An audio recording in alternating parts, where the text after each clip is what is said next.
Kemarin ini 2 hari yang lalu Ulfi marah-marah lagi sama Tony, dibilang Tony gak sopan, Tony songong, Tony hanya numpang di rumah aku tidak pernah ngajarkan seperti yang dari dulu hidup aku sama orang-orang banyak. Nah, aku sama Tony kan dulu lagu Melamarmu sebenarnya sama Adit, tapi di take down sama Adit, dihilangin. Ingat ya, gue sama Adit dulu kan pernah deket, lagu itu dihilangin sama Adit, seakan-akan udah putus, ya udahlah lu gak bisa punya lagu sama gue gitu. Sama produser juga dihilangin juga. Akhirnya karena aku seneng lagu Melamarmu, karena udah lama gak dilamar-lamar orang, jadi aku pengen tuh lagu, jadi emang aku seneng banget lagu Melamarmu. Sebagai wanita yang pengen dilamar bagaimana sih gitu kan ya. Itu kan kita duet yuk, karena Tony ini kan aku kenal udah dari 2009, jadi kita udah kenal dia. Sekarang dia pun single, dia duda, aku janda, jadi kita nggak ada salah kita untuk duet karena nggak ada yang saling marahi kan. Aku pertama cover lagu selesai di Sukabumi, di Opang kita bikinnya, berhasil dah, banyak orang yang suka tanpa orang. Kalau gini kan nggak like orang di YouTube ya, tapi orang begini semua dengan lagu, walaupun suara aku nggak bagus tapi bagus banget. Kita bikin cuman pakai handphone untuk video YouTube-nya ya, tapi keren banget hasilnya gitu. Kayak kita, dia sutradara sendiri, aku juga ngebantu seperti ini nih. Nah tiba-tiba kita jalan ke Bandung sama Ulfi, kita baik sama Ulfi, baik ya, entah nggak ada masalah apa-apa. Tapi kemarin ini 2 hari yang lalu Ulfi marah-marah lagi sama Tony, dibilang Tony gak sopan, Tony songong, Tony hanya numpang di rumah aku tidak pernah ngajarkan seperti yang dari dulu hidup aku sama orang-orang banyak. Dari dulu anak buahku ikut tumpang makan sama aku, sebelum anak-anak pada tenar di, maksudnya banyak agensi dulu kan dari kampung tinggal di Jakarta, itu ikut aku semua. Irfan pernah tinggal sama aku, Perry awalnya penonton tinggal sama aku juga sebelum punya kosan, sebelum seperti ini. Makan sama-sama sama aku semuanya. Tapi kenapa masalah Tony dibahas dari masalah makan? Aku malu sebagai orang tua sama Ulfi. Kenapa seperti ini lagi? Aku malu sama Tony, karena keluarga Tony bukan keluarga orang tidak berada. Aku lihat sendiri dia orang berada. Aku malu, Pi, Mama ini orang nggak punya gitu loh. Jangan seperti itu lagi, jangan menghina orang. Orang dibilang numpang, maksudnya kan kita kan punya karya sama Tony berdua. Mama kan sering katain settingan, drama. Sekali punya temen cocok duet begini, dia nggak suka gitu loh. Apa sih maunya, kapan sih mamanya bisa bahagia gitu? Pikiran orang kan jelek, selalu pakai pacaran seperti itu. Kita kan emang janji tahun kita bikin yuk di YouTube, karena kan sekarang aku jarang di TV ya. Kalau dia masih sinetron ya, masih sinetron. Kalau aku kan udah jarang di TV karena udah hijrah kan, jadi susah untuk dibully juga. Apa ya Ton yang bagus buat kita nih gitu, kita bikin konten, kata Tony gitu kan ya Ton ya. Konten yang lucu-lucuan, dia kan bener orangnya humoris, lucu gitu kan ya, bisa ngebawa aku bukan orang yang, kalau sama Adit aku agak jaim ya, agak diem, agak jaim, gak mau ketawa ini. Sama dia aku ketawa lagi, kembali bahagia lagi. Sekali nemuin sahabat yang hilang dulu gitu kan dulu. Tapi pikiran orang tuh jelek, bilangnya tuh mama lu dimanfaatin lagi sama Tony seperti itu. Kenapa laki-laki yang deket sama saya seperti itu terus dituduhnya sama anak sendiri, dan dari orang lain ada kompor gitu, kompor meleduk masuk, jadi anakku panas lagi gitu. Kan Ulfi udah baik kemarin, aku udah sayang sama dia, bukan sebagai orang tua nggak sayang sama, kenapa sih harus malu-malu mamanya mulu di TV gitu loh?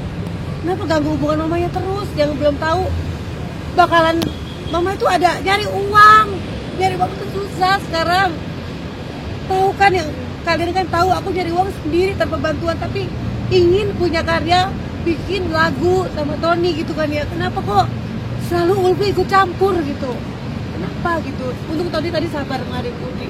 Jawab Tony, dia ngomong apa tadi? Ya masa gokil aja ketika tidak ada masalah ya. Tiba-tiba ada satu masalah, dan menurut gua adalah gua orang yang tidak pernah punya masalah sama siapapun.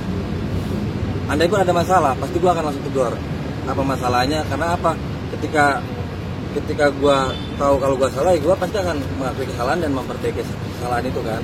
Cuma masalahnya gua merasa memang tidak punya salah, sampai akhirnya kok ada satu serangan, tapi serangannya menurut gue ini nggak ke satu titik.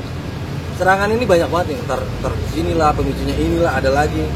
Nah gue males banget sama serangan-serangan yang memang menurut gue ya ini bukan hal yang harus gue layani. Gue suka tuh ada serangan nih, misal gede, ya udah satu titik aja gitu loh, nggak merembet kemana. Dan gue males juga buat nanggepinnya gitu. Gede sekalian deh gitu. Kalau mau hukum ayo kita hukum sekalian. Bukan aku pilih laki ya, bukan, gitu ya. Bukan. Lo gini, miskomunikasi aja sebenarnya sama anak itu sebenarnya cuma miskomunikasi ya menurut gue ya. Karena gini, ada beberapa hal yang memang dia tidak tahu spekulasi kita sehari-hari itu. Yang kedua, wajar aja ketika misalnya dia tuh dapat cerita dari orang yang memang mungkin orang itu adalah orang terdekatnya, itu hal yang wajar. Nah sebenarnya ini gue males banget ya diseret ke konflik rumah tangga orang gitu. Sebenarnya ini kan maksudnya kan keluarga orang, bukan gue, tapi karena ada gue di situ masuklah gue. Nah pesan gue sih gini, lebih baik ada baiknya ngomong langsung empat mata sama anak, maunya kayak gimana, yang terbaik buat dia. Anak cuma butuh perhatian doang kalau butuh gue. Kedua, jangan kasih jarak sama anak gitu loh. Seperti layaknya lu ngasih jarak ke sahabat, orang terdekat, siapapun itu. Jangan kasih jarak menurut gue sih. Jadi kalau misalnya emang ada jarak, pasti ada yang namanya kesalahpahaman gitu antara orang tua dan anak. Bahkan pemicunya, dampaknya bisa menjadi orang yang sekitarnya dia juga. Aku nggak ngasih jarak. Gitu. Ini kan aku tinggal di Bogor emang ya. Dari dulu kan tau lah hidup aku sama anak-anak terus gak punya sendiri. Tau lah anak ikut aku. Tapi ini Ulfi ini kan di Jakarta kerja, aku udah tinggal di Bogor. Dan Ulfi kasih pilihan, Ulfi mau tinggal sama mama boleh, apa mau kos gitu kan ya. Kalau Ulfi mau tinggal sama mama, Ulfi minta kamar sendiri dan Ulfi gak mau diganggu kamarnya. Ya udah, ternyata Ulfi tinggal di rumah aku. Dia bawa kucing kan, nah kucing itu kan bau, suka ya.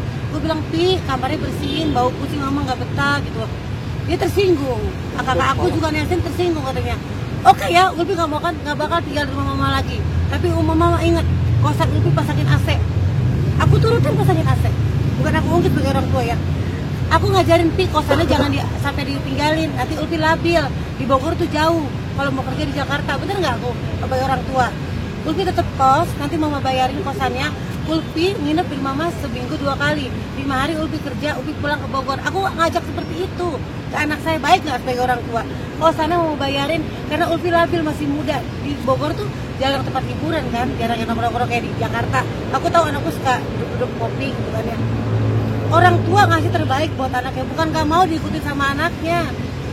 Ya udah kalau gitu Ulfi di Jakarta, Ulfi pasangin kos, bayarin dan pasangin AC. Aku turutin. Kosannya aku pasangin AC, ya terus kita paranin. Kita pasangin AC biar anak itu nyaman. Ternyata begini lagi, orang disalahin lagi. Kalau mau disalahin tuh mamanya aja, jangan orang lain. Ini orang yang kita ada ajak nggak salah apa-apa. Aku yang mengajak dia masuk ke kehidupan aku. Bukan aku belain laki, semua laki, tapi semua laki-laki. Dulu Ferry disiram air sama Ulfi depan media. Kurang apa sebagai orang tua, itu suami aku, Ferry disiram sama anak aku. Bukan aku ngebelain Ferry ya. Udah, walaupun Ferry lebih kecil, udah jadi suami aku saat itu. Jadi aku seenggaknya sebagai orang tua tidak bisa mengajarin anak yang benar. Aku bilang Ulfi perempuan gak boleh seperti itu, gak boleh benci sama laki-laki terus.